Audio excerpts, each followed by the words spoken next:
There's the YouTube recording, so that's cool. Hello, welcome to Truth, Love, and Peace. This is Harrison. Dude, thanks for doing this. Oh, thank you, awesome. Compton. Welcome. If the sun in your eyes gets to be too bad, let me know. I'm okay. I walked out here and you showed me this incredible space with all these trees, and it's like, yeah, this is exactly where we're doing this. Yeah, earlier I was trying to get the living room, trying to get everything squared away. I didn't know where you were going to go, and I'm just glad you picked this. The pink chairs. You're like, we're totally sitting in the pink chairs and doing it right here. I didn't even ask. I just walked out here. I was like, we'll be right here. I had options, and you're like, boom. I was like, all right, this is what we're doing. No, let me move this camera around a little bit because nobody needs to stare at me as much. Let's look at your squinty eyes. That's what. Well, if I move one, we can be back. We can be back here. You can come back this way a little bit. I can't see. Now I was trying to see when I was not blinded and I blinded myself. Oh, that looks pretty good. Is it good? For those of you listening and not watching, we have the sun setting off to our left, and we're adjusting ourselves comfortably in front of this beautiful backdrop. Sand and the beach is awesome, but but trees make you feel good, man. I've heard a wise man told me just an image of a tree. Wise man, just because I Jesus a moth. I'm covering up the moth. It's okay. The moth is back there. For those of you listening, there's a moth on the rail. Move him? You can move him. Just move him gently. Just move him gently. I can't touch him. I can't do it. You gotta do it. Will you do it? Where do we want him? We're in the shot, right? I had to move out of the sun. Oh my gosh! So Compton Jesus a moth. This moth came to me and Bailey. Oh, he is still alive. It's still alive, man. It's still getting weird. He came, and this moth came to us, and he's fine. You're good. You're good. He makes me sad. Well, that's he's okay. Beauty. He is beauty incarnate. Yes. But he's old, and I think he was in his death throes. And he comes and flies, and me and Bailey are out here talking, which we do, and he comes and flies, and he just kind of was fluttering and then hit the ground, and we both were like, because he's huge and he's beautiful. I don't know if y'all can see this on camera. He's humongous. And we were speechless, and then he kind of crawled, twerking over to Bailey's foot, and we kind of left him alone, and we figured he was in his death throes, And so that was, 2 nights ago, Bailey? Last night, okay. So that was last night. And he walked around, and so today after work and after everything, I came and he had crawled up underneath a leaf. Yeah. And I just assumed, and maybe he was actually dead. Could have been. Because I saw him, I was like, oh my God. I'd already, run errands and came home, and he was there, and I picked him up, and I put him so Bailey could see him, because he was dead. Yeah. So then Compton comes over. And I don't know who pointed out the moth, but Compton's picks it up. He's like, oh, it's beauty. And he picks it up. And he goes, Harrison, this thing isn't dead. And I said, it's totally dead, Compton. I've already moved it twice. And he flips it over, and you can see it. What? It was insane. And so now, there he is. And then so Compton placed him to be in the shot, and moth kind of just sat there and was like, this is what we're doing. So he's our episode mascot. He, she, I don't know that much about moths. Yeah. If anybody knows, they're welcome to chime in. Green and fuzzy. I want to pet him. He's like fuzzy. Turn this knob just to make sure. Robbie, what's up, Robbie Holder? Good to hear from you. Just to make sure the microphone's all the way up and we get good audio. It looks like everything is working properly, so that's wonderful. And we've got our moth mascot. That's our sponsor. This is our sponsor part of the show. Spiritual sponsor this evening is Mothly over there. We're glad to have him. For those who may not know you, the quick backstory is we met through music and running sound, playing music. The last time I ran sound for you, you were playing with Ryan and Lee on the tent stage in Slide By You. It was awesome. So, for people that don't know your phone number, tell them how they can interrupt the interview. Sorry. It's okay. Who is it? Put them on speakerphone. Make them This talk to us. Buzz and cousin, the Colonel David Moody, my old bass player. Oh, hey, He's Buzz. my old He's bass player. probably one of our You know Buzzin'? negative viewers. You know, I know Buzz. okay, well, I should answer Wrong sound for the Colonel. That's probably why he's calling. I'm sorry, I meant to put it on a silencer, but yeah, how appropriate. Buzz is the shit, man. We can do an entire podcast just about that man. Yes, we could. Us, We man, very well could. he Well, was we got to get him on soon. You We gotta get him should. on. Oh. While you've got your phone, share this on Facebook so all those people can see. Okay, all right. And I will go through some of the. So plugs. I just go to, how do I do it? Just go to my personal page, Compton J Smith. I was just on there earlier today watching you and Ryan's podcast. Oh yeah, me and Balthrop. That was so much fun. I wish I had him for longer. I was saying that. That's what she said. I know every time. Nothing but disappointment. People ask me, they're like, "What's under the kill?" It's disappointment. Broken dreams, man. Nothing but broken No, dreams. he's awesome, man. I enjoyed it. I've watched it multiple times. He's great. Buzzing just left me a voicemail. Nice. Oh, this is what we should do. We should play the voicemail. This guy is a fucking character. Share it, and then we'll do that so he can watch us. Okay. And then call us back. Oh, man. While you're doing that, Oh, I see it. Okay. the plugs that we need to get in there.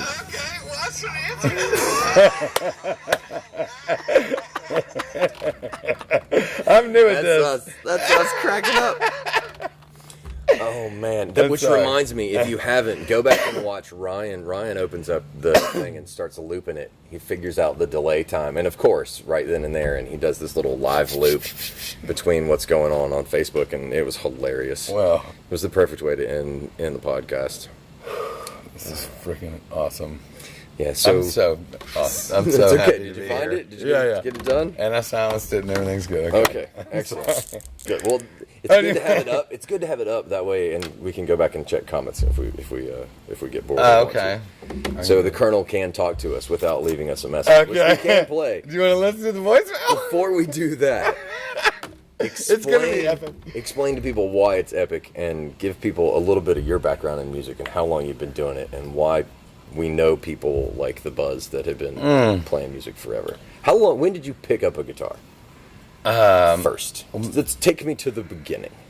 The beginning was my big brother and his tape collection and his, I was born in '78, so when I was, For the kids who don't know what tapes are. Yeah. In the '80s, man, that's what we had. My brother had Led Zeppelin, and he was a big Deadhead. And when he was in high school, so I was, he's 4 years older than me, so I was getting anywhere from the extremes of Led Zeppelin's hardest, awesome stuff, and then also James Taylor and Grateful Dead's The Working Man's Dead. By the time he had the driver's license, he was the DJ, on the way to school. So, I mean, I knew Working Man's Dead, when he was 16, I was 12. So, it started with him and just in music, because my mother and father aren't musicians or even listen. I mean, my dad listened to country music, and my mother listened to music, of course, but they weren't my musical influences. It was my big brother,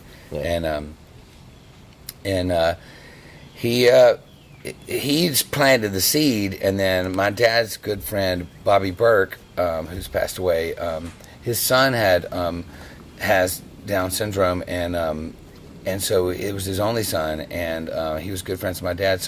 But he was a collector of all these amazing things, from knives to guitars to boats to rod and reels. He was an outdoorsman, long beard, and practiced yoga. I mean, the guy was a saint. And so he couldn't give these things like guitars and stuff to Judd, his son.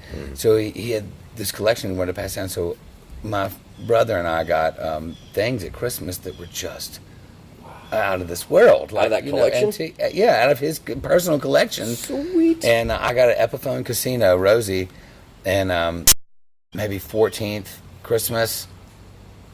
And we were at the hunting camp, and he brought it. And it was before Christmas, because it was in December, it was hunting season, and but it wasn't Christmas. But he was like, "Hey, I'm not going to see you at Christmas. I've got a present for you." And it was, and it's he called it Fire Engine Red.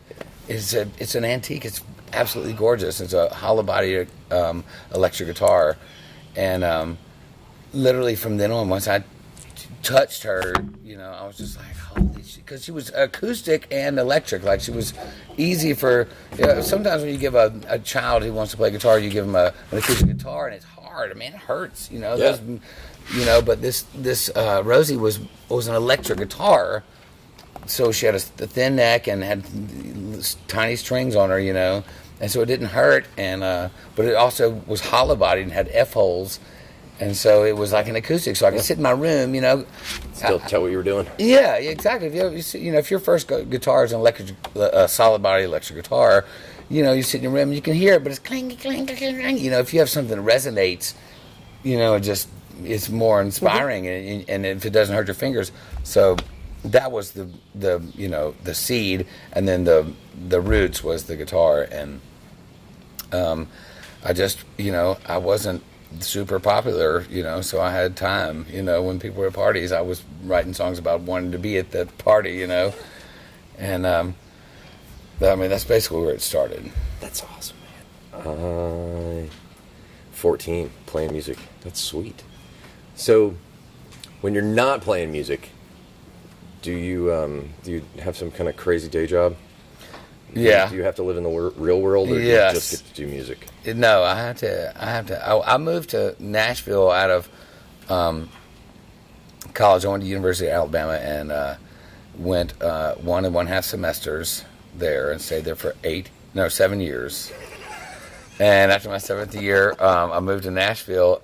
My dad was like, look, son, if you're going to do this. I mean, he'd paid for tuition to the University of Alabama. He'd seen the double goose eggs. I came back. He brought me. He said, look, you're going up there. Come down to Mobile. Go to South. Mm-hmm. You'll be right here under my thumb. I lived with my dad and my mom, and I made a 3.8 at South. I took religion, classical guitar from a fantastic professor there. I can't remember his name. John Cocker won't know, but I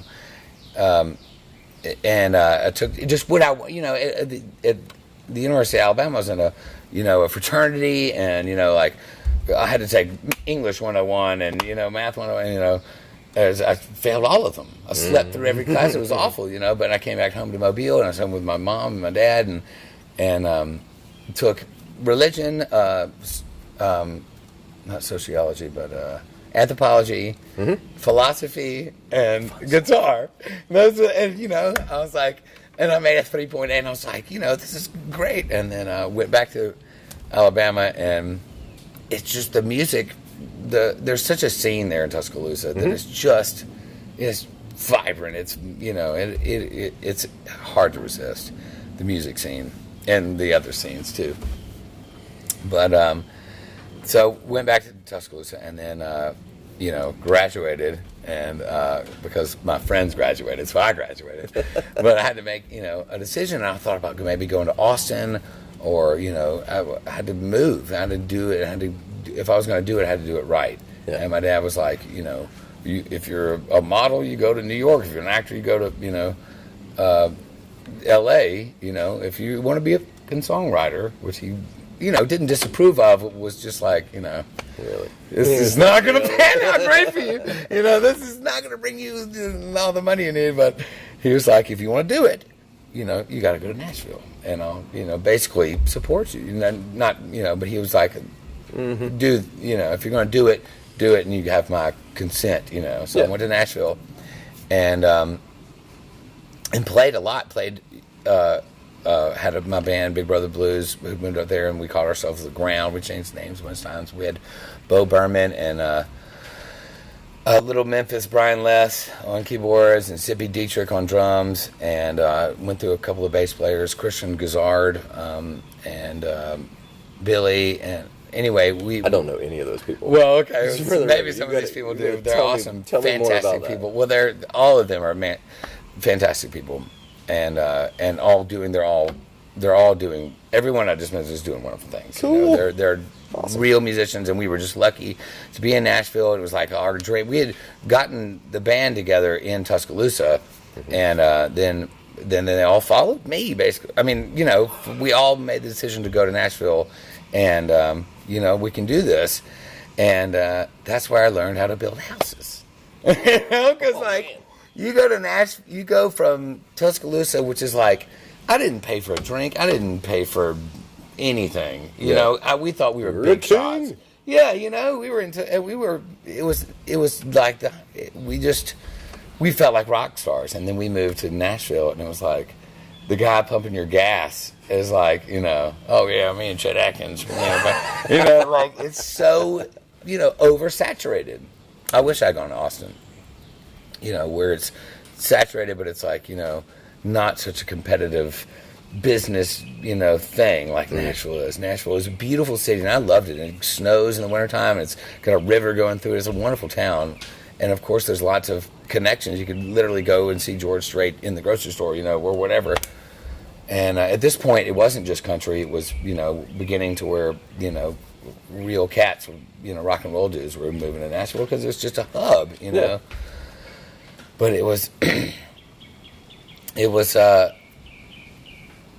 was not lucrative. It was so super saturated. Like all the, waitresses in, L.A. are all, want to be actors and actresses. And I just could not make any money. You could play. They'd let you play it, on Cumberland Street, on 2nd Avenue. I played a bunch, but they did not pay you anything because why would they pay you when they can have, Steve Earle's, little brother or whatever, Right. They're all there. So I learned how to, the buddy of mine who graduated from Tuscaloosa before me, Brian Lewis, his dad lived in Nashville, and that's where he was from. And when I moved up there, I contacted him. I was like, "Look, dude, this is hard. What can I do?" And he's like, "Come work for me and my dad, and we'll." What he would do was basically before flipping houses was cool and had TV shows. It was people have been flipping houses forever, but he, Mr. Lewis and Brian would buy houses and flip them, and so by doing that, you learn how to do everything. You basically take a house that who knows what's wrong with it. You have to figure out what's wrong with it and fix it. And Mr. Lewis could do all of that. He was an engineer. He was a brilliant engineer. Anyway, so that's why I learned how to literally use a hammer and a nail, and a speed square and how to build a house. I never really got into the electricity part or the plumbing part, but anything wood. Yeah. Carpentry.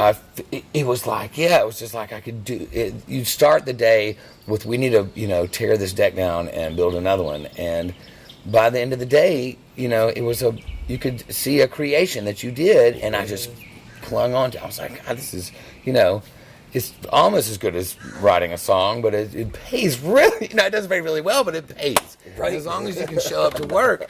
They're starving for people who just can show up on time and do the work, and, but so that's when I got into carpentry, and I've loved it ever since, and it's kept me alive. It's kept my dream alive, kept my music alive, because it's my day job. Music, I can't do like Lee and Ryan can. They do like 260 shows a year. I can't do it. I cannot do that. Yeah. I've not that this is an excuse, but I have got Collins, and I've got my son, and I've got I can't. I don't want to be doing 260 shows a year. I'd rather be at home with him at night and tuck him in, and so it's really the carpentry. Tom Bierster is who I work for now over here on the Eastern Shore, and he's just amazing, and it's kept me alive, and it's kept me do, which is write and perform music. But it's the only way that you can. I'm sure there's not many people in this world that can only have one job. Unless you're the best in the world. I just don't see how anybody can do it right now. It's a tough time. Isn't it crazy that we have to have so many jobs? It's just tough, man, for everybody. This is what we're supposed to be doing, and yet people farm out so much of their life to making money to save. Yeah, help. I'm not supposed to just fan of all that. Clock in and clock out until the day I die. That's not what we're fun. here for, But people need houses. People need houses. People need things, and if you can provide a service, and college was great for what I went through, but and you're not an learn office. a trade. Exactly. Learn a trade, and that's what got me this. I can still do my dream. I can still write songs and perform live, but I couldn't live it behind a desk. I couldn't do it. And there's people that can, and there's people that can't, and there's nothing wrong with either one, but we need all of that. We need someone behind the desk. We need somebody, stamping stamps. We need somebody running the drill machine. We need all of that. Thank you to all of y'all, because I can't sit that still. I can't. Sorry. Thank you. And I can't be a soldier, and I can't be other things that other people can be. But what I can be is a carpenter. And building houses. Building dreams, man. Heads. Dreams. When it's been a rough day, I'm like, this is you a can house. Build a house and you can fill it with music. That's two very, very, very awesome things. I never thought about that. I should build a house and fill it with music. Why don't I just rent one and fill it with music? Then I can go. Save some time. Save a lot of time. Yeah. But that time is the perfect segue into the other place where our paths cross, which is the rest of the conversation, which is when we get into the esoteric stuff. And I don't know. He moved. Oh, he's like, I don't want the esoteric shit. I'm going over here. I'm out. Mothly is done. We cross paths occasionally online with the crazy science articles usually. Yes. And now that makes sense. When you're building houses all day long and not thinking about playing music and playing guitar, you're thinking philosophy while you're missing your thumb. Yeah, I'm not a religious person. I'm a spiritual person, and I'm a thinker, and I think a lot. And so when I'm, like you said, when you have downtime, I like to watch Ancient Aliens. I like to watch stuff like that, and a lot of people, my roommate Josh Carter would make fun of me, because it is 90% of it is ludicrous, but it's just that fringe stuff that I'm not afraid to believe in anything. I'm not afraid to believe. If you show me enough evidence, and that's what these shows are about, and they're like, and look at this evidence, and look at this, and this is tied to this, and if you show me enough evidence on anything, I'm going to be like, okay, and it might even rock my core beliefs that I was raised on, but that's okay, right? Be open and be willing to just kind of see from another perspective, and I've just always been that way, and I'm a 9/11 truther. I believe in lots of things that people would say you're crazy and you've got a tinfoil hat, and you're a conspiracy theorist, which is a terrible term. And I'm not a conspiracy theorist. What I am is I'm just open to evidence. Yeah. Prove me wrong. Prove me wrong about God. Prove me wrong about anything. Prove me wrong. I will debate you all night long about anything. I'll play the devil's advocate for something I even believe truly to my soul. Because that's how we learn. That's how we learn. That's what life and people are about, is making connections and figuring stuff out. And if you can't just sit in your own little cave and think you know the world, you have to go outside your cave, and then sometimes you have to go outside your cave and then see somebody over there on the other side of the jungle and get their perspective, because you've been in cave the whole time. And, I've just been open to stuff like that. And, it was what I saw that was really reminded me of you was the consciousness thing.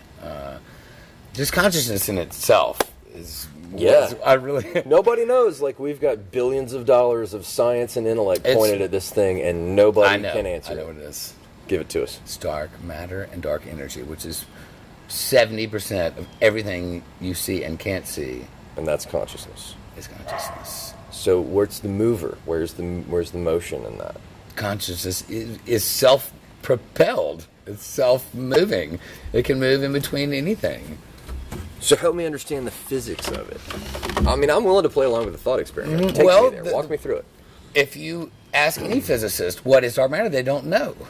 What is dark energy? They call it dark not because it's lack of light, because we can't we can't measure it, and we can't. But it can pass through all of us without us knowing. It's if it has particles, like gravity might have a particle. If dark energy and dark matter have a particle, these particles are invisible in every way possible. You cannot detect them unless you have faith. And you don't have to have faith in Jesus or faith in Allah or faith in anybody. You just have to believe that this is a thing and it's out there. It's the only thing that separates. This physics is locked in this, between the very small and the very big. It's locked in this thing that they don't talk about. And the only way that I believe you can explain it is the one thing that neither one of them can explain is dark energy and dark matter. And it'd be one thing if they're like, oh, there's this thing we can't explain and it makes up 0.0007 of our universe. They literally say it makes up 70% of our universe. Yeah. And it's possibly what controls everything and keeps... we don't know. We don't know. So that's whenever you come to a point where you don't know and all the science can't tell you the answer, well, how do you feel in the spaces? It's faith. Yeah, I agree with most of that. It's a belief that you can't explain. I'm not sure I would describe that as my definition of consciousness. Well, it's not the definition of consciousness, but it's part of it. You said we can't explain it, and we don't know what it is, and we can't detect it. For millennia, we've tried to.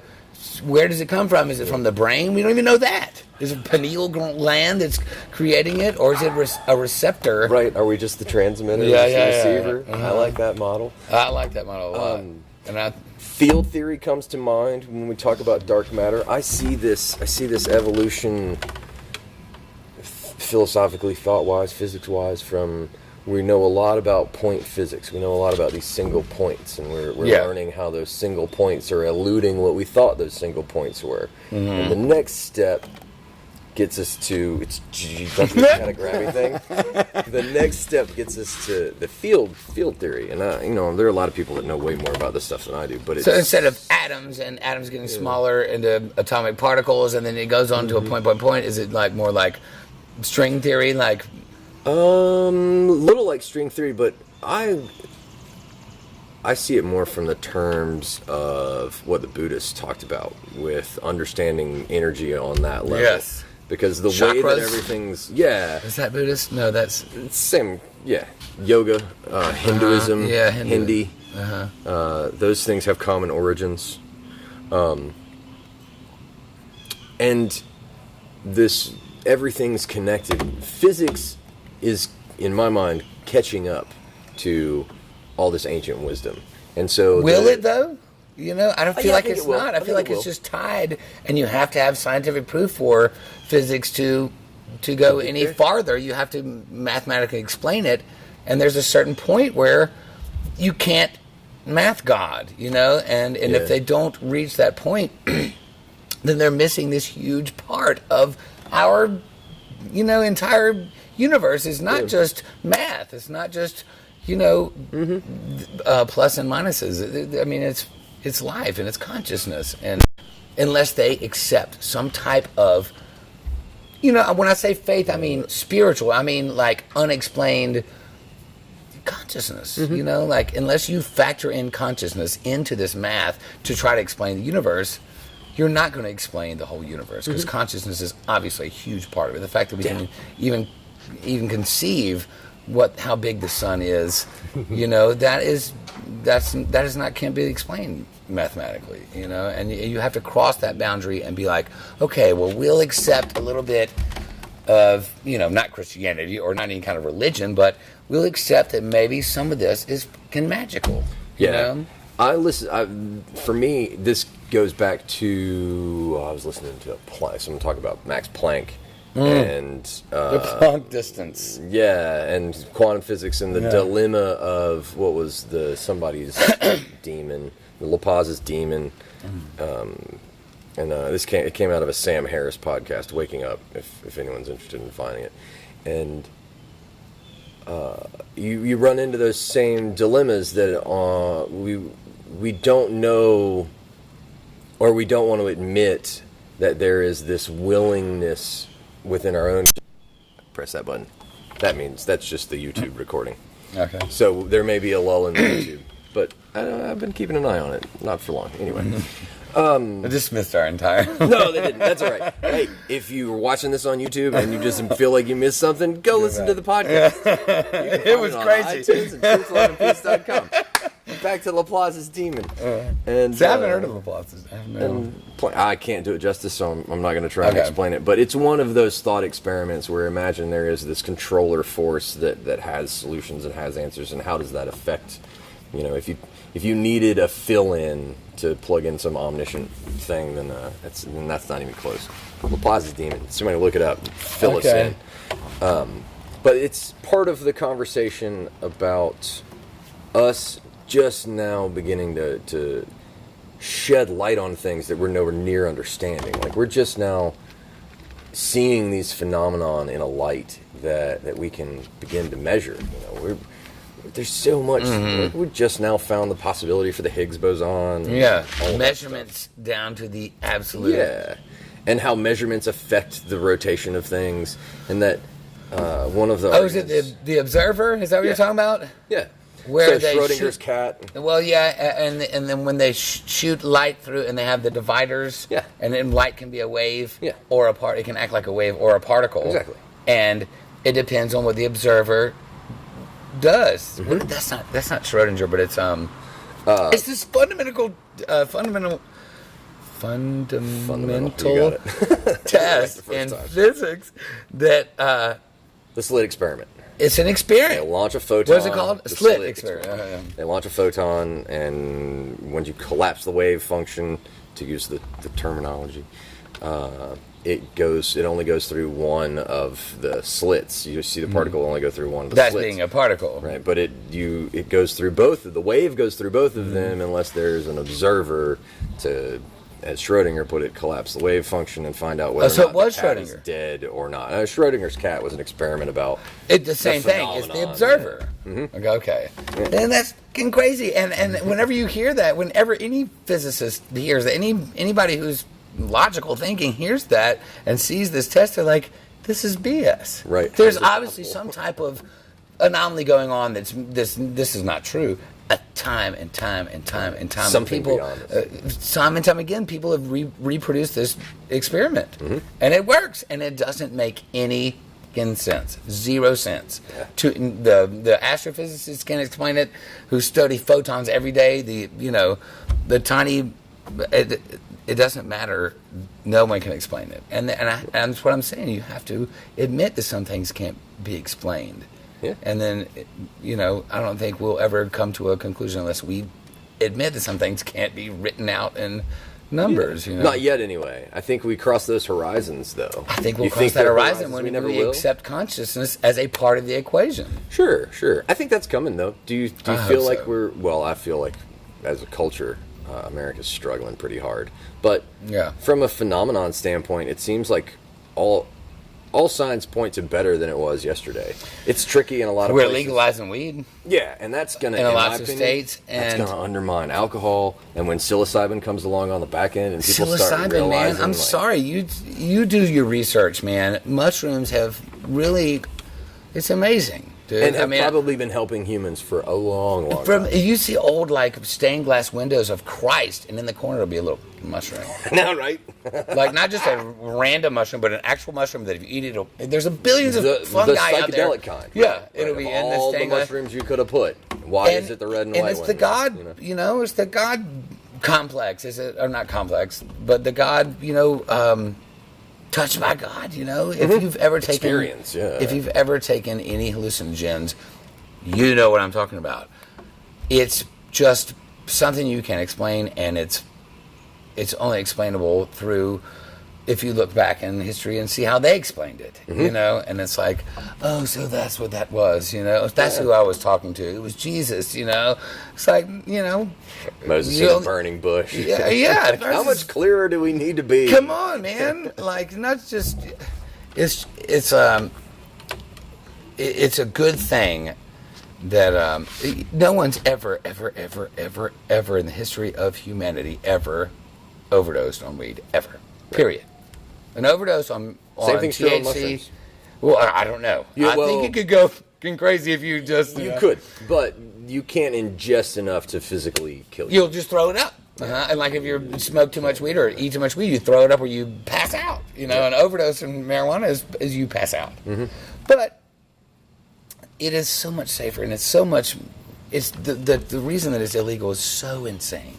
It's so ludicrous. All of the reasons it's illegal are insane and ludicrous. That's right. There's you know, plenty of dumb ones. And you know, I'm not trying to say that the legalization of marijuana is going to save the world, but I'm saying I'll say that. I'm saying it'll just people have shunned this thing that's just a plant, and it could be growing right there if it weren't entirely illegal, ruin your life, send you to prison for And it used to grow right there. Yes, George Washington. I mean, Jefferson. I think the Constitution was printed on hemp. It is. You kidding me? I mean, it was what the back 40 was. Everybody grew hemp on the back 40. Because it's brilliant. It's got oils in it. It's got you can turn it into paper a billion times easier than you can use pine trees or anything else. It's just a great crop, and it's been demonized. If you don't believe us, you can refer to your local Bible, and every time they say anointing oil, feel free to do the research and see how what they really mean is cannabis oil. For real? And that's exactly what they mean. Do they make references to mushrooms in there? Oh, no, you know what they do? Is what was it? Manna. The manna from heaven? Yeah, they're because it comes out of the dew of the, and if you don't pick it, fungi. Manna. Look up manna and mushrooms, man. Yeah, because every time there's rain and then the fungi comes up. It's crazy. It's crazy, man. And there's religions, all types of fucking religions, man. All religions that believe in blue gods with, elephant heads and, cool. I want you to do whatever you do, believe in whatever you believe in, Find that connection to that 75% of this universe. Because that's, God is not a little thing. God is everywhere, and He's in everything. He passes through everything. Find it whatever if you have to go to church and you have to pray and sing hymnals, singing praise to God. That's amazing, and we should praise Him, whoever He is, and that's all religion is basically, is rules and then praising and saying thank you, and if you want to do that, do that. Yeah, let's just take out the middlemen and the non-taxes and all that good stuff. It's in us. Yeah. It's in you. It's in me. We don't need any hierarchy of people in funny hats to tell us what to do and what not to do, who to love. Oh, God. The symbology of it is ridiculous, and things like that are just really... Who can I love? I can't love this man over here. I'm a man. I can't love this man. I love this man. I'm going to spend the rest of my life with this man. We will be wonderful people, and we'll help the community, and we love each other. We sleep together. I love this man. You just can't have a moral or ethical... There is no moral or ethical high road from any religious standpoint. Because once you toss the label out there that I am or you are... Yeah, once you create an other, you have destroyed what it is to be religious. Yeah, I don't believe in evil. I've never met an evil person in my life. And I know that bad things happen in this world, and people actually do bad things in this world. Yeah. People get murdered all the time. People are getting murdered right now. Gun violence. I don't see that as evil. I see that as someone who's, missing something. Like, evil is not like a thing, in my opinion. Evil is the lack of love. It's the lack of understanding. It's the lack of... There's bad and there's good, but bad is just the lack of good, And these people, I don't know. I've never met anybody evil in my life, and I've met a lot of people. Really? But I've met some sick people who need help.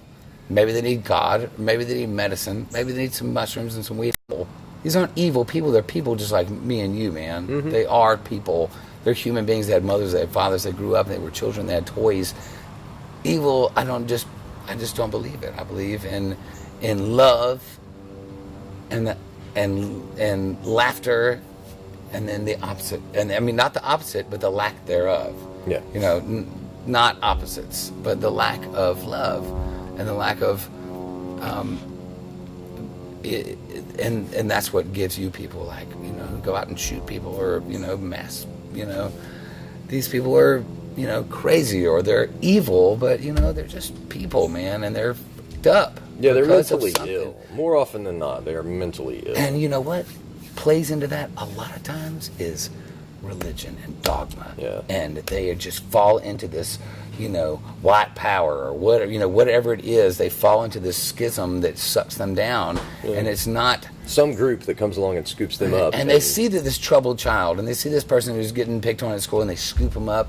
And maybe the group themselves, maybe that is evil, is the group of people who are lacking love. Maybe that is evil, but I mean... One of my favorite quotes, man. Tommy Lee Jones from Men in Black. I know, it's so good, and he got it from somewhere else, but it's... From Elvis, probably. Yeah. A person is intelligent and wise and patient. People are dumb, panicky animals. Yep. So maybe that's evil. A group of people lacking love and understanding. Can get if you could pull 30% of that huge group and just pull them off to the side and give them love and give them understanding, listen to them, and those 30 people would not be evil. You could, I just believe in that. I don't, even if they were, I guarantee you this huge group of, alt-right or whatever, whoever you want to make the demon these days, I guarantee you if you just talk to these people, whoever your biggest enemy is, if you can sit down in a chair like this and talk to them just for a minute, man, nobody's going to pull out a knife, nobody's going to shoot you. Right. People from opposite sides, if you just sit down and talk, we're just people, man. Yeah. All of us, we're just people, and we are connected to God, and we are connected to everything. And I'm connected to you, and you are connected to, Trump. And we're all connected, and it's cool, man. Mm-hmm. It's cool.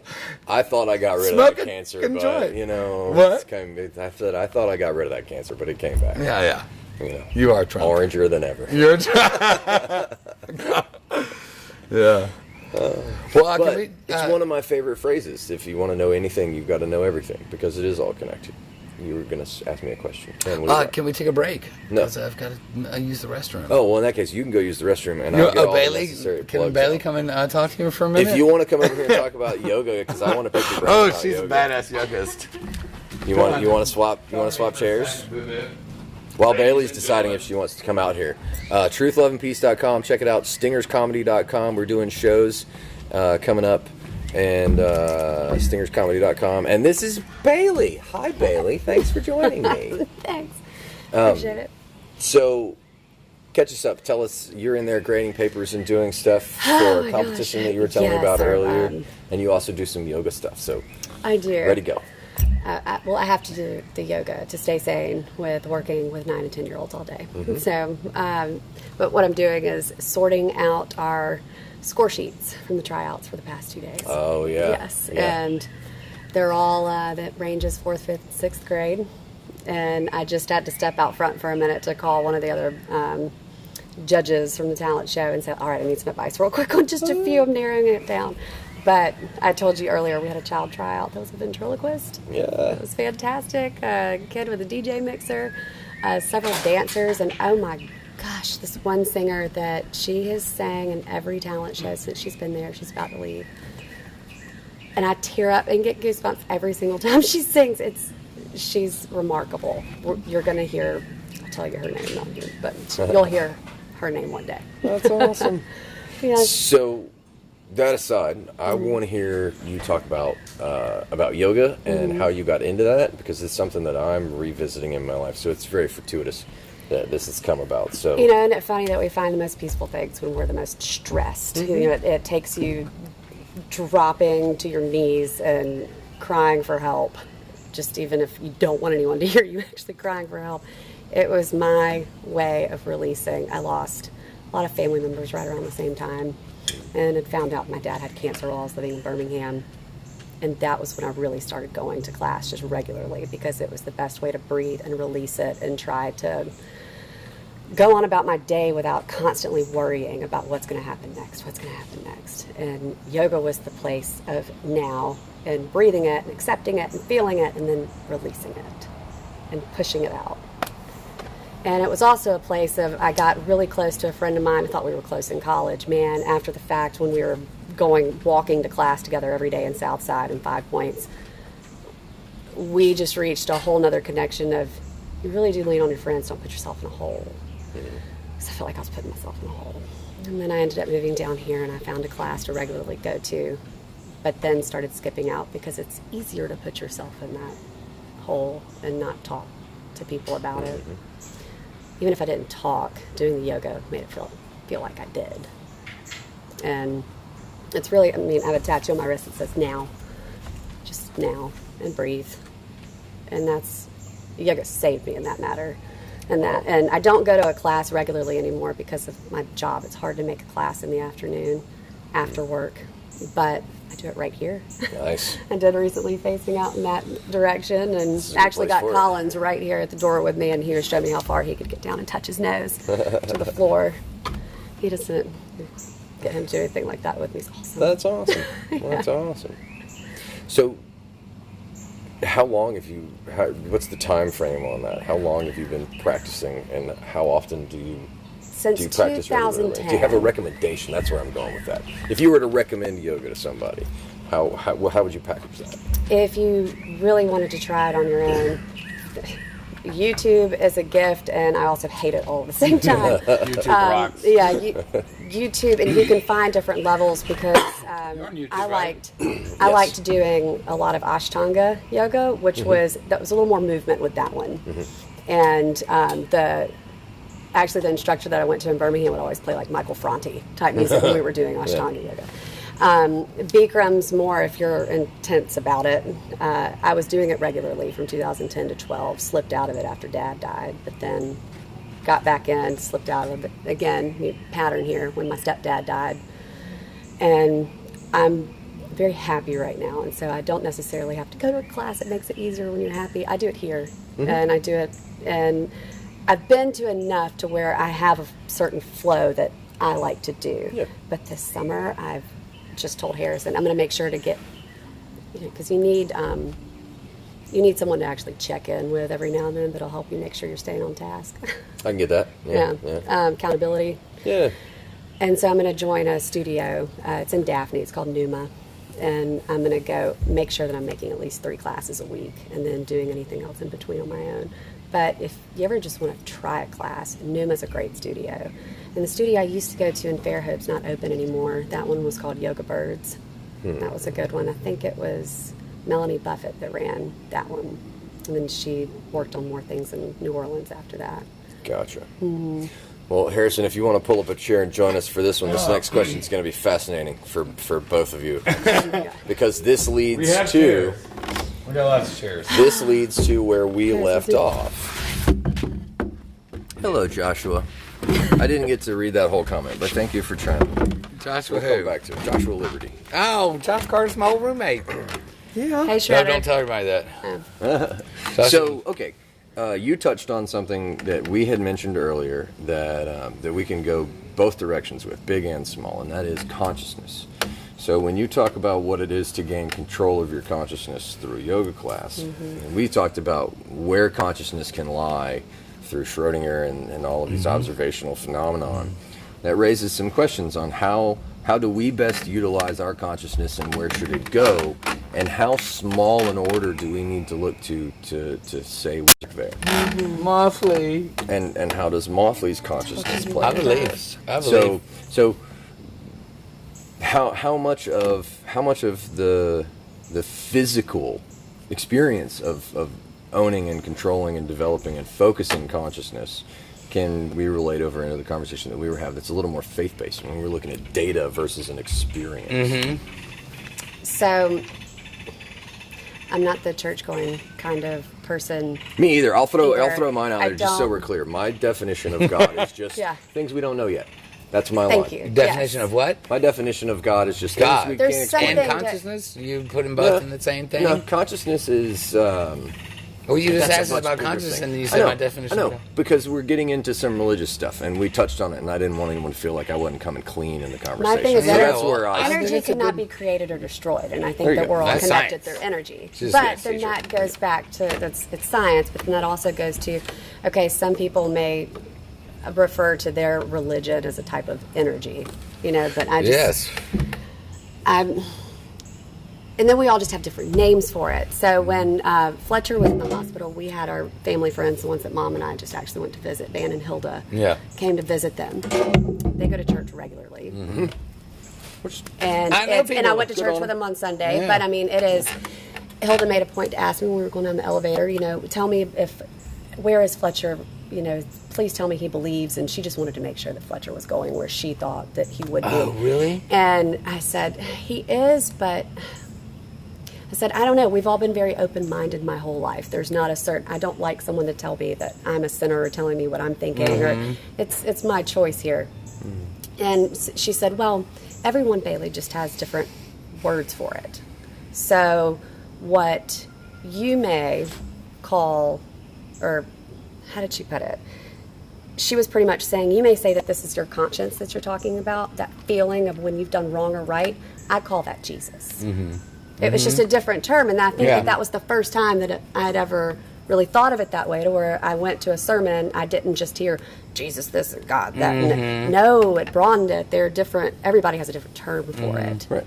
And I liked that because it was actually about that. She said that gut feeling. I like that right gut or wrong. feeling. When you know it's right or wrong, that's your conscience talking to you, and I call that conscience Jesus. Yeah, and I think we all have conscious. You know, we all have that that gut feeling, that, you know, right or wrong thing in your head, you know, and that's you know, and that's a lot of it's from who you were, who you were, how you were raised, you know. But you have to put a person to that. You have to put a face to that voice in your head that says, no, don't do that, or this feels wrong, or I don't like this, or you know, this is, you know, I like this part. Even the opposite of, you know, I really like this person and I want to help this person, you know, and what should I do? And you go in your head, what should I do to this, for this homeless man or whatever, you know, and your conscience will, you know, be your guide.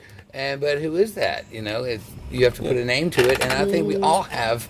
You know, if you have consciousness, I think you have a conscience. Exactly. You know, and you have to put a name to it. And you don't have to, but a lot of people have for millennia, and that's where it comes from. So a conscience and consciousness. I haven't put those two. I haven't either until Bailey just said it. In juxtaposition. So let's see. What would that be? The constituents of your conscience, for me, would come out of. I wrote a theory about motives: fear, power, and novelty. And for me, when motives in this sense, your conscience, what we're talking about, comes out of an emotive state, what we call emotions. But emotions come from a deeper place that are called feelings, esoterically. And what that really refers to is our biochemistry and our anatomy and physiology. What's really going on. So we have also discovered recently through science that the gut has a lot of neural tissue in it, neurological tissue, and that gut flora. It's really fauna, your gut feeling. Fungi is really smart. Yeah. And so we're starting to see that science is coming closer and closer to this. So consciousness for me, or a conscience for me, comes down to this fear. Like it's rooted in this primal fear that we all have that gets us to the survival instinct of fight or flight, that gets us to do unto others. And so this gets to be where religion explaining things beyond that point becomes valuable, because you need a little more depth in understanding something. But that consciousness comes out of a very physical, you can experience this consent of survival and this consent of fear into a consciousness that is kind of, I don't know, the bridge between that gut and the projection forward, you know. So I'm curious to know how that plays into what you think about the consciousness conversation that we were talking about earlier, and that it's harder to put a finger on where that is. And now that we've got two potential sources, because we talked about the brain being a receiver, and now we're talking about gut feelings, and this place of consciousness. And the piece we haven't gotten to yet is the heart, and how the heart plays into that. So when you talk, I guess you mentioned it earlier when you talk about love. And it's the chakras, you know. But it's love, but then also where do you feel stress? In your heart, you feel both the love and stress, but it's the fine line. It's that yin and yang. I think it's like the chakras. It's not just here. It's not just here. The chakras. It's all. There's 7 of them. There's 7 of them. They go up and down your body, and some of them are here, and some of them are here, and some of them are here. You know. And the yoga teacher not talking about the chakras. Well, she's gotten to you. I'm really happy when I see purple when I close my eyes. Well, I mean, it's not. I don't think it's a pineal gland. I don't think it's, you know. I don't think consciousness can be described either mathematically or biologically. So how small does consciousness get? Like, is Mothly conscious? Planck distance. So hang on. Have you ever heard Nassim Harim? Yeah. Okay. I always say Harim, but that's not how you pronounce his name. I've never pronounced. I just said Nassim. I didn't pronounce the second part. But yeah, he believes that it's like fractal math. Yeah. Well, yeah, there is no small. The Planck distance is an actual mathematical thing. You can actually break down. As it gets. It's as small as as small as we can mathematically. So far. Not even. Yeah. Well, we've gone smaller than the Planck distance, but it's the distance between this and this on the absolute atomic scale. There's energy there, man. It's not just a little dot. An electron is not a dot going around protons, and it's not. This is not. You can't pinpoint where that electron is. When they do the little diagrams in high school of the protons and the neutrons and then the electrons spinning around, it's not like that. It's a cloud. We can never point where that electron is going to be. It's impossible to put your finger on it. So it's a all positive and a negative to keep it stable too. Well, I believe in that. That's the the yin yang thing where I believe in that. This balance. I believe in balance in nature. But the Planck distance is all vibrations. We're all just that's string theory. But and I believe in that. It's just energy. We're all energy. All of us. Even rocks and anything has a vibration. Everything has a vibration. Anything So do you think our atoms have memories then? So that's the consciousness of the atom is. I believe it. I do. I believe that dark matter is in between the electron and the protons. I believe there's all that space in between. The space between the nucleus of an atom and the electron is like from here to the sun. I mean, it's a humongous amount of space between the center of an atom and this electron going around. Okay, pause for just a second. Mm-hmm. Okay, two words after the pause. Electromagnetism. Yes. Primer fields. I don't know what a primer field is, but I know what Okay, so primer fields. Okay, I'm glad you asked. Primer fields are the this guy came up with this theory, this postulation, that hypothesis. They're in the process of testing it. He built these magnets, and they're shaped like bowls. And they think that he believes that this is a very rudimentary primer field because it explains the dynamic motions. It fills in all the gaps of the holes of gravity and all that stuff, and it accounts for the anomalies in the strong and the weak force. Okay. Fills in a lot of gaps in a lot of the standard model of physics, and it does it entirely through electromagnetics. Now, there's some concern about whether or not it supports the electric universe theory, but that's a whole other thing. Either way, that brings us back to the consciousness between the heart and the gut and Mothly, in that these, even though we can't measure the dark matter, what we're beginning to measure through this electromagnetism is the movement of energy through that. Like, we're starting to be able to detect things in the field. Like we were talking about being a transmitter and a receiver. We can see people. The first experiment I ever saw about it was they took a magnet, used a transcranial magnet, they stuck it on somebody's head, and that person said, I feel like there's another presence in the room. Yes.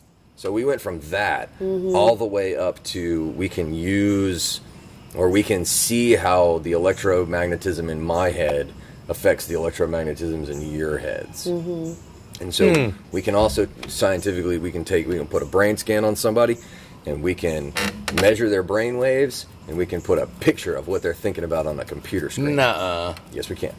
It's cool shit.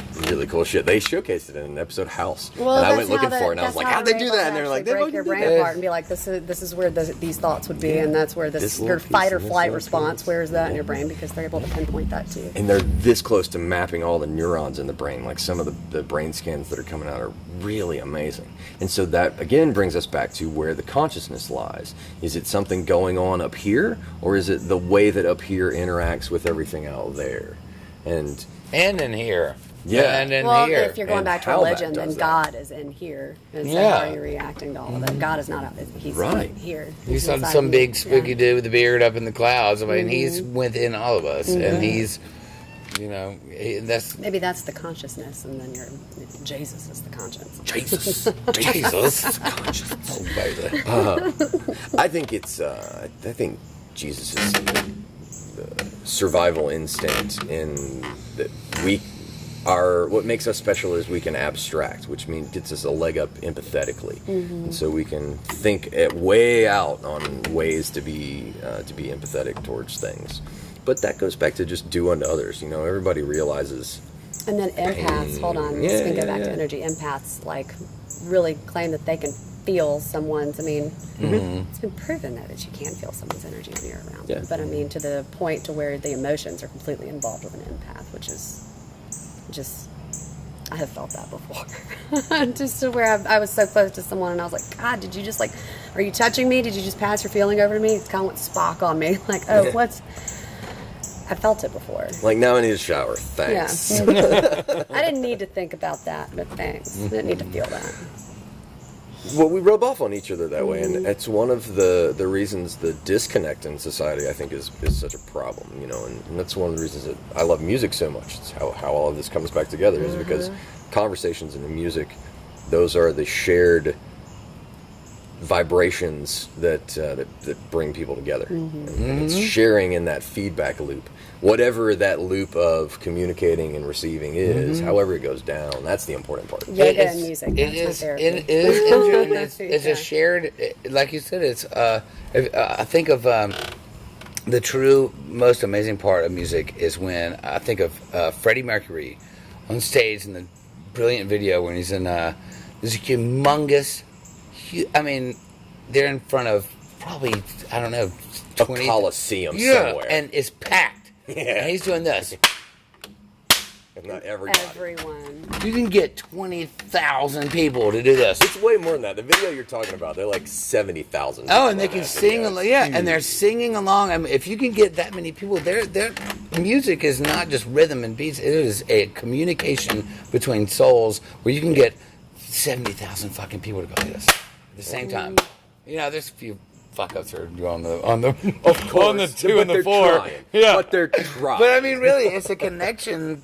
You know, music is vibrations, and it's a beat, and it's an energy that goes. Music is our universal language, you know, and I can connect to you even if you don't even speak English. I can sing you a love song that Just I wrote like for making my. sure that they put the gold record on the satellite when they sent it up. Yeah. Yes, Send it out into the cosmos. that was our. What was it, Voyager 1? Isn't that Yeah, what it was called? Gold record? What was the Yeah. documentary that we watched? yeah, the Cosmos. Voyager. Yeah. No, not Cosmos, but Well, it was the original Cosmos was what's his name? Carl Sagan. Carl Sagan. Yes. Our David Attenborough's physics twin. yeah. This is where he, Absolutely. where he Yeah, was yeah. to physics with He really was, man. Attenborough. And yeah, If I he ever made grow up. sure that there was sounds of nature on this level, and there was And they got the Yeah. kids saying hi and and all kinds different of fun stuff. languages, and Yes. that was killer, man. And, but they had blues music on there. They had "Go Johnny Go" or something from I think so. something. It's, Not a big, yeah. you have to. Go You ahead. cannot send out a message to aliens without including music. You No, can't do you it. can't. That's no fun. Well, it wouldn't explain who we are. You know, they'd be missing a huge chunk of what our humanity is. They were like, oh, you know, these guys have, you know, this DNA and whatever. But once you send a record and they can listen to Johnny B. Good, aliens, you know, if they ever, you know, I don't even understand how the aliens would put the needle on the thing, but if they figured out the headphones, they'd be like, ah, damn, these guys are cool, you know. It would be like, okay, so they're organisms that, you know, reproduce, and they, you know, it'd be like, wow, these people are sentient beings. If an extraterrestrial, the thought experiment in my head, if some extraterrestrial just stumbles across it, they're going to be able to scan it from millions of miles away and go, hey, look, they put a record on that thing. This is what it sounds like. And they'll download that shit on the intergalactic Yeah. version of iTunes. Yeah. Because that's how smart they'll be. Well, there's a code would they already. be threatening? Gotta Would be. they be like, oh, here they come? This this organisms that's about to destroy their own planet through war and disease and whatever. Should we reach out to them, or should we? That's one of the there might be life out there that's like, y'all. I don't even want to. It's silence out there because we're assholes, right? And they don't want to talk to us. Yeah. It's like, where are you? Extraterrestrials are like, no, don't talk to them. They suck, man. We're an ant colony. Yeah. Oh, yes. Yeah. We're a virus that's taken over this You had living just globe. mentioned Men in Black earlier, and the moment that you did, the first thing I thought of were the marbles of the galaxies, with the aliens just dropping them into the marble bag at the very end after fully pulling out of our galaxy. Yes. Multiverse. I like the multiverse idea, the many worlds theory. God, it's out of my. That's over my head. That's something I can't. I can almost imagine how small we are compared to the gigantic sun, which is almost unfathomable. But multiple universes is just like, it's almost like a mathematical theory. Not just multiple galaxies, we're talking universes. Universes, that's just a man. Well, what about have you seen the deep field? The Hubble Deep Field. Yeah. There's all those little dots. They're galaxies. And also when they put it into... I show it to my kid when I used to teach space. It's not in our curriculum anymore, but we would check during... It's their fault. During our space unit, I would always pull up the Hubble telescope's camera, and you could check it, and it would put it in however many miles per hour. I don't think that it's even able to calculate how many miles per hour it would be in space, but it's just like they're all just like zooming past you, and it's all just the images of the Hubble Space Telescope from when it's passed these certain areas of our universe, and it's unbelievable. Yeah, I bet that's. I love looking at the deep field, because every time you look at it, you think we know so little about the solar system. Each one of those galaxies could be atoms. That's kind of basically what when they're throwing them all, like each one of those little tiny things is just a center, which is the black hole. There's a universe inside. Things spinning around inside of all of us when you take it all back down. Each atom is just a black hole with things spinning around it, and the toroidal.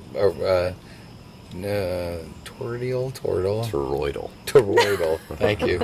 It's things go down the drain and they come out the other end, and they come out the other way. Have you seen the Facebook thing I shared? It was like you're sitting on the equator, and they have two buckets of water on either side of the equator, and one of them, the flower goes one way, the other one goes the other way. And they just drop like a flower, the petals of the flower on, and then watch it. I mean, that's real shit, dude. And then when they have it on the line, it just That's sits physics. perfectly in the middle. That is fun physics. Toroidal.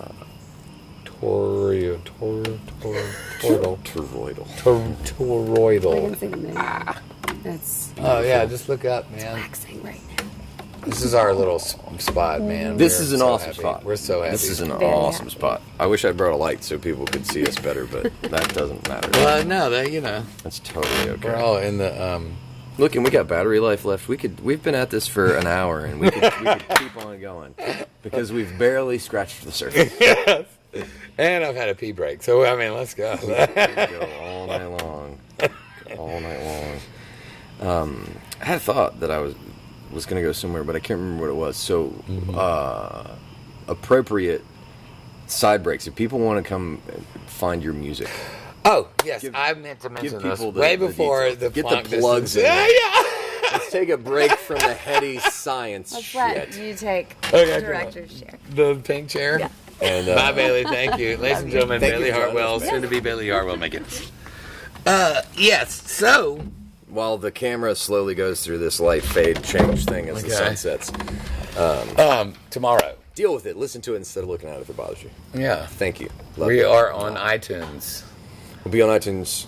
We are on iTunes. You could be listening to this right now on iTunes. I don't ever talk in the man. future. I'm so bad at that. So bad at that. Where do we go to find The future is Where do we go to find you tickling the steel? I or do whatever everything kind through of strings Facebook, you man. I pull? really do everything through Facebook. Anytime I got a gig or whatever, any type of updates, I just do Facebook. Facebook has, Facebook pages. Mm-hmm. So I have Harrison McInnis Music as a Facebook page or whatever. Okay. That sucks, man. You never get the messages. I hate Facebook pages. It's terrible. So just hook me. My phone number's on Facebook, man. Everything, my whole person. I have nothing to hide. It's all right there on Facebook, and I can contact anybody I want to. And but tomorrow, I want to plug this. Okay. The Mulligan Brothers. Love the Mulligan Brothers. They are fantastic. So glad to hear you say that name. Oh, my God. Well, you're playing with them soon? Do tell. Tomorrow night at the Steeple in Mobile. It's their pre-CD release party. The CD is actually not coming out until June. Yeah. If you come tomorrow night to the Steeple, you get to see all the songs that they've... And Ross Newell said, come see our thing, it's pre-CD release party. We're rehearsing right now trying to figure out how to perform these songs live. They basically... Cool. Yeah, this is the first time out. Basically, you're going to see the album that no one else can get till June. You're going to see it live tomorrow. All the songs, I don't know if they're doing it in order or not. I'm sure they will, but it's going to be, their live interpretations of Ross's brain, of these people's brains. And nice. And it's at the Steeple. Me and Abe Partridge, Abe Partridge? Yeah. Abraham Partridge. Yeah. He's awesome. And me and him are doing like a little mini songwriters round. The two of us, as the opener, as people are coming in or whatever. And then they'll probably come on at 7 o'clock or so, 6:30 or something like that. And please, if you don't know who the frick Mulligan Brothers are, just say, hey Siri, play Calamine by the Mulligan Brothers. Do that. Put some headphones on. And Ross Newell, Greg DeLuca, Ben Lininger, these people are unbelievable. Yes. Sure. Oh, we do have lights. Does that help? Ta-da.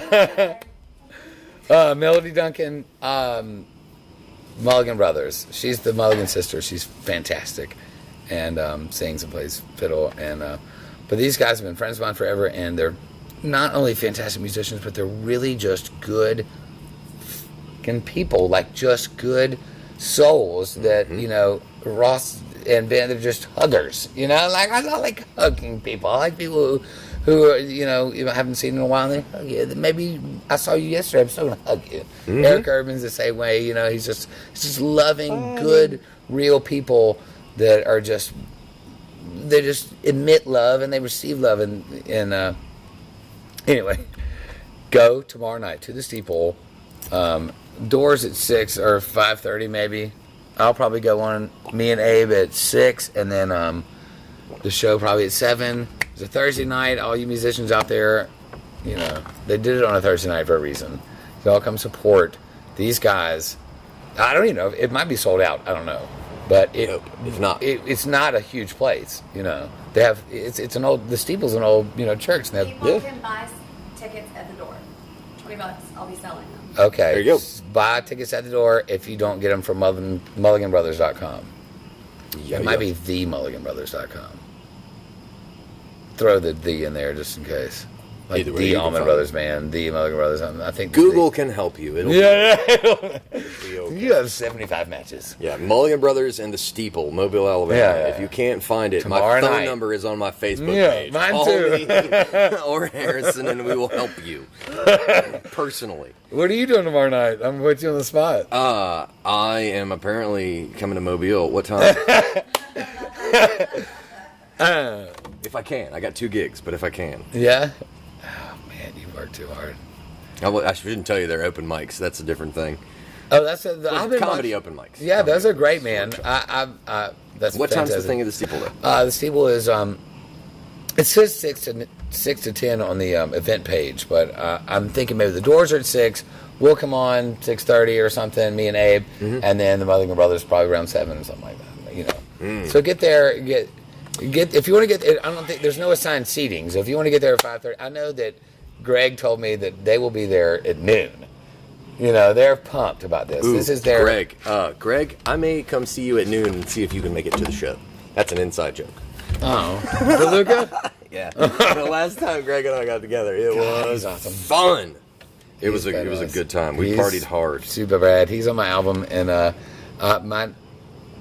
recorded my album at Dancing Dog Studios. My first debut album that just came out, this year. Yeah. I recorded it at Dancing Dog Studios, and Lee Yankee produced it, and got all like the best Lee was in charge of pulling it. It wasn't like a me and my guitar. It was like, pulled in people. Donna Hall pulled in people like, Philharmonic Orchestra. Someone just to do the shaker and shit. Yeah, I mean, he really went nuts.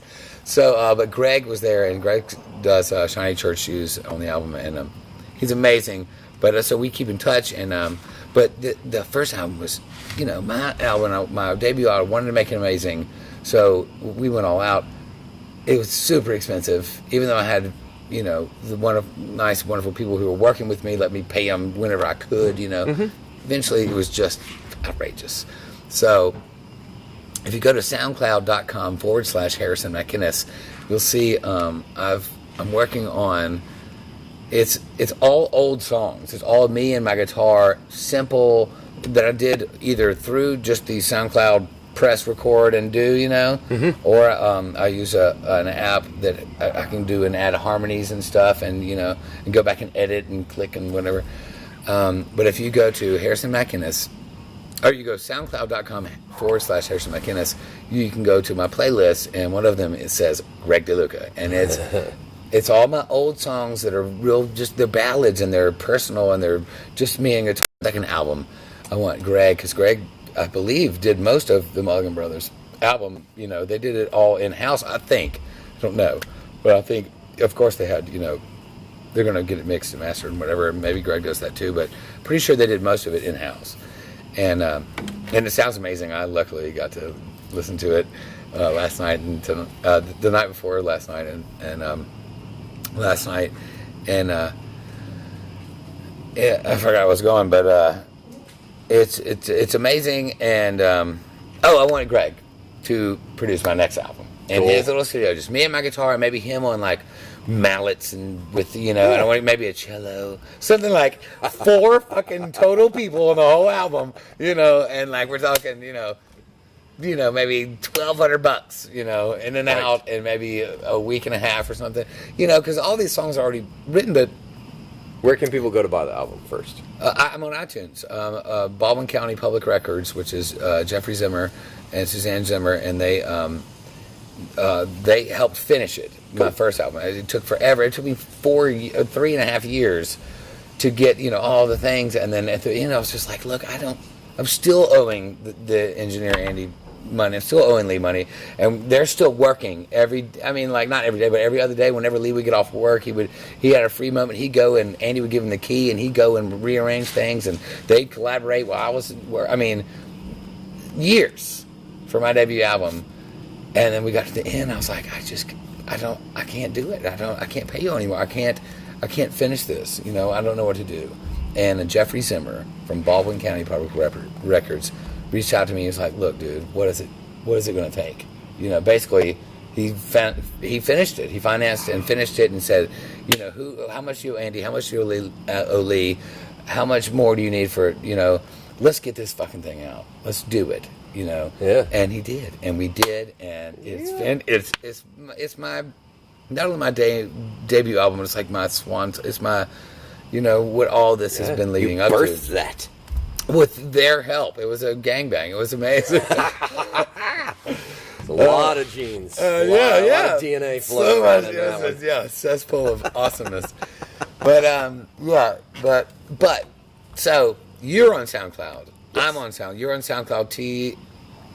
Truth, Love, and Peace. TLP. Truth, Love, and Peace. Truth, Love, and Peace. I'm on there as Harrison McInnis, or maybe Harrison MCI. I think SoundCloud at one point got weird, and I couldn't do the full thing. It might just be Harrison MCI.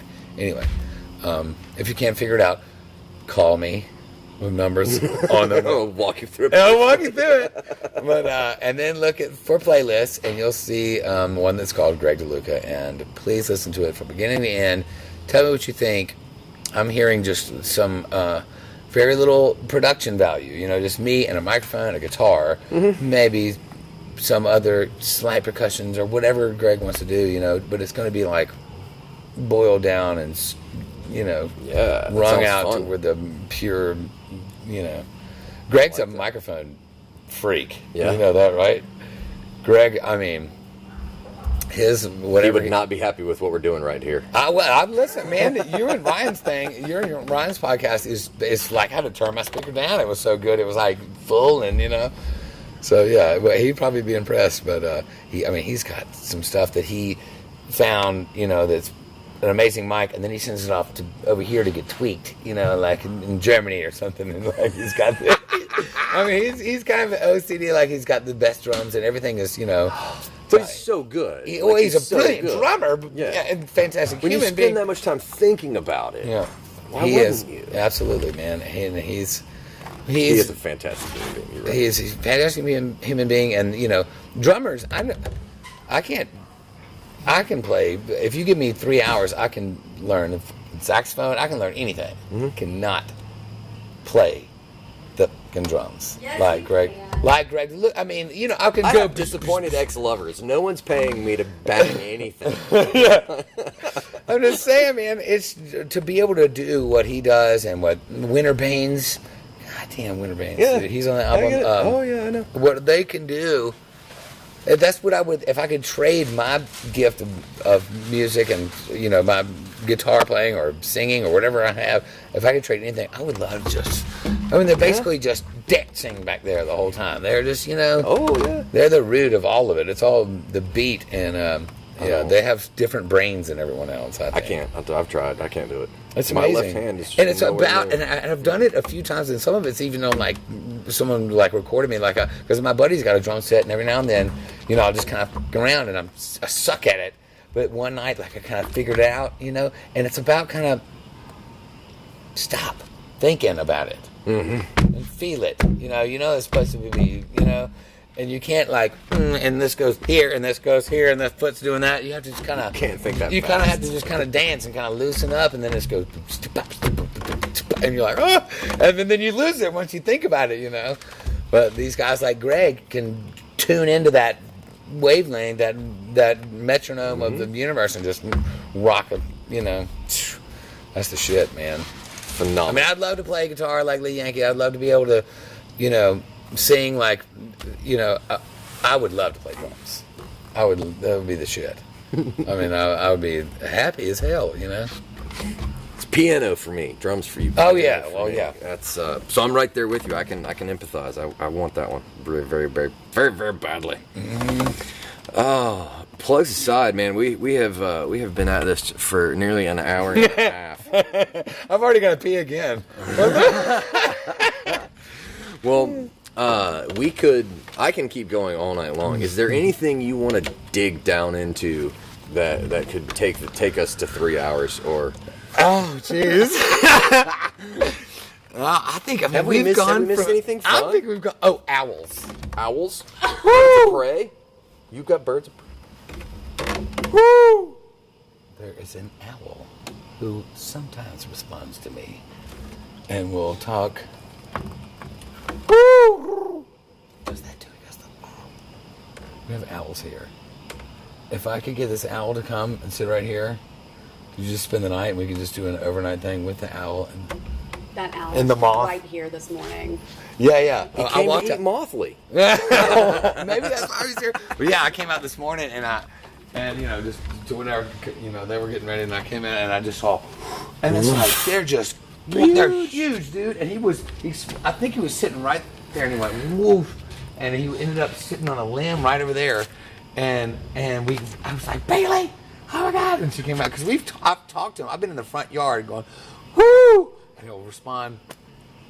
We saw him this morning, and he sat there on that limb, and I was just like, man, that's the coolest fucking animal ever. If you could have a pet owl, it's cooler than I'd go to Hogwarts. I'd be worth it. It'd be I'm pretty sure that's what that entire movie is about, is the owl fetish. Yes. And I'm Exactly. digging it. It's a bird of prey, but it's also peaceful and like wise and. We had a picture of an owl. There's an artist who's my father is gonna just laugh at me for not remembering this guy's name. Paints birds and did a whole birds of prey series. And one of them was a snowy owl. We had this thing. It was like 4 feet tall, painting on our wall, and it was painted in the way that it watches you. Oh, really? Oh yeah, in my living room, growing up as a child, an owl that's large enough to abscond with a human. Like, Yeah, and here we are. No big deal. To this day, love owls. Absolutely. Well, sometimes the dogs. He doesn't like the frogs. Whenever you hear, because we have a creek that goes back through there, the Tiawasi Creek or whatever, and whenever you'll either hear just, and there's a couple of them, and then woo woo woo, and they talk to each other. You either hear the owls or you hear the frogs. And I guess right now we got the frogs. For some reason, I guess they don't. They probably eat. One of them eats the other one, I would imagine. Yeah. So maybe the owls are quiet because they're hunting frogs. I don't know, but you never hear them both at the same time. And tonight we got a frog night, but sometimes he'll go. And he's never actually come and sat right here. But if you want a raccoon to come up, which they do, also we've got lots of raccoons, and they come and get in our recycling and stress it out, but. If you want a raccoon to come, you just put a little thing of cat food here. Right. Here, you got 1,000 pet raccoons. How do you get an owl? Like you put a dead mouse or something? No. It's a Tootsie Pop. You never saw the commercial? And thank y'all for tuning in. All right, we'll leave it there. Thanks for joining us, Ladles and Jelly Spoons. Next time we're here at Harrison and Bailey's house, they will both be McInnis's, and we will be owl watching. So, thanks for joining us. Later, Facebook. We'll say bye to y'all first, and then bye YouTube. You're bye.